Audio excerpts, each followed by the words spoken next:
All right, Gail, thank you very much. There are questions about the pace of reopening in Europe as well as here in the United States. Several European countries are also letting stores reopen and giving people more freedom to go out. Italy reported its lowest daily death toll since just after the lockdown began, and some familiar signs of life are returning.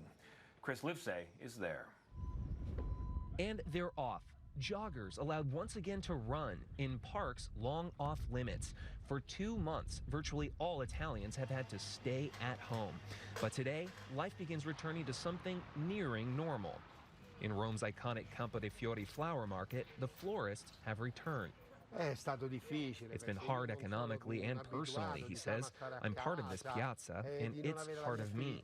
Cafes like the Antico Caffè Greco, the oldest in Rome, can once again serve coffee. In 260 years, has this cafe ever been closed?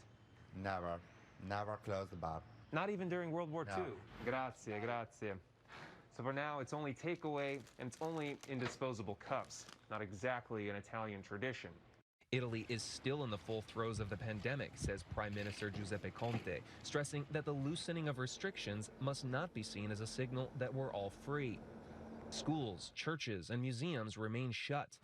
Elsewhere in Europe, masks are mandatory in Spain, where rules against outdoor exercise were also lifted. In Germany, widely praised for containing the outbreak, churches resume service. And this morning, workers returned to automaker Ford's European headquarters. But things aren't getting better everywhere. The outbreak is worsening in Russia, which recorded its worst day in new cases Sunday with more than 10,000.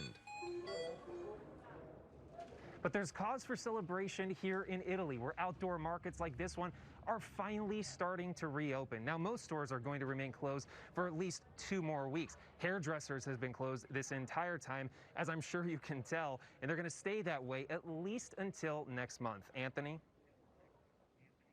Chris Livesay with some encouraging signs in Rome. Thank you, Chris.